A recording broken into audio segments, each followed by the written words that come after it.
Welcome to the Business Blast Podcast. I'm your host, Tyler Wagner. This episode is brought to you by Authors Unite. Authors Unite provides you with the support you need to finish your book. Best part is, after you finish your book, they take care of the entire publishing and marketing process 100% for you. So, if you want to become a successful author, make sure to check out authorsunite.com. Now, let's jump into the episode.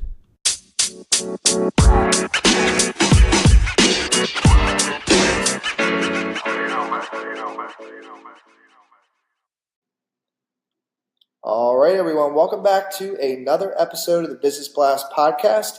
I'm your host, Tyler Wagner. Today I have Dominika Weston with us. She is a language and diversity enthusiast. She has been working with limited English speakers for over 8 years now. She helps people bridge communication barrier through work she does with Cetra alongside with interpreters and translators, brings cultural awareness, and continues to educate on best international communication practices. So welcome to the show. Pleasure to be here. Thank you. Thank you for having me. Of course. Grateful to have you on. The first one I have for you, Dominika, is what is the best story from your life that has an underlying valuable message?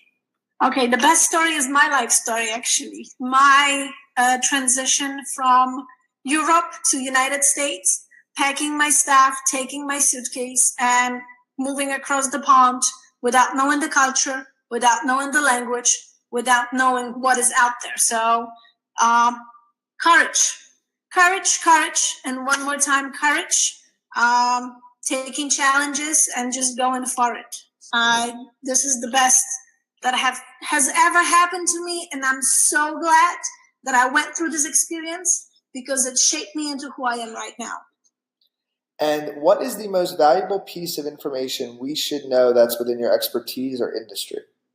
Diversity has many faces. And also I want to point out specifically in the language industry, there is a very common misconception for people who do not know who interpreter and who translator is. They are very different professions. They both work with languages. One is spoken, another one is written. Just because somebody knows a foreign language or speaks more than one language does not automatically make that person being a translator or being an interpreter. There's a cognitive ability, and there's so much more of a skill set that needs to be aligned with ability to speak the languages in order to perform that. So that's something that I want to put out there because we need to spread more awareness in the area of communication. Absolutely. Yeah, I actually did not know the difference, so I appreciate you shedding some light there. And what is your best piece of overall business advice, so not necessarily industry specific?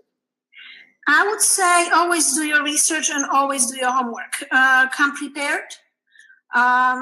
Whether it's a business encounter or personal encounter, doing a little bit of homework and getting to know your audience or getting to know a person who you're engaging with is just a wonderful way to start the conversation because it just makes it flow a little better and makes things easier.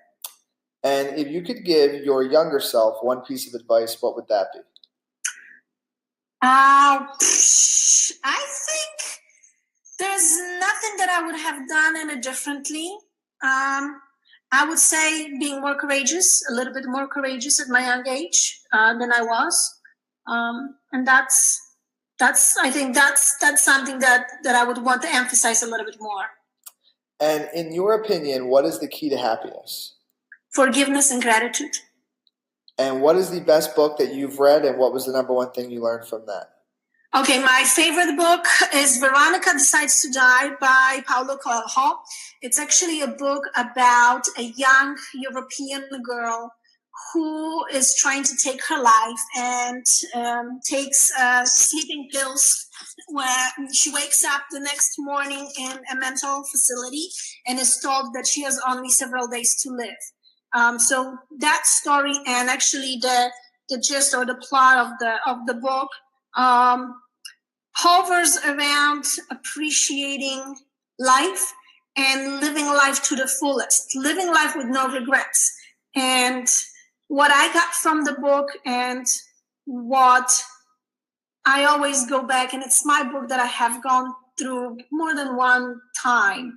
I always like to go back to this book. It's just entertaining to me.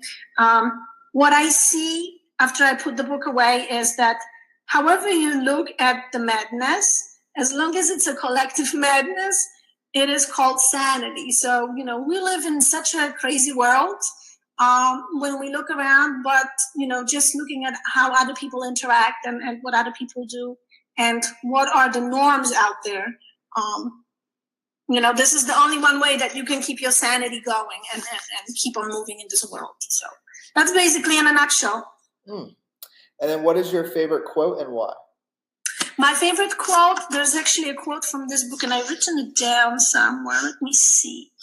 You have two choices, to control your mind or to let your mind control you. I think that speaks a lot. I love it. Thank you so much for coming on. The last one I have for you before we let you go is, where's the best place for our audience to find and or connect with you online?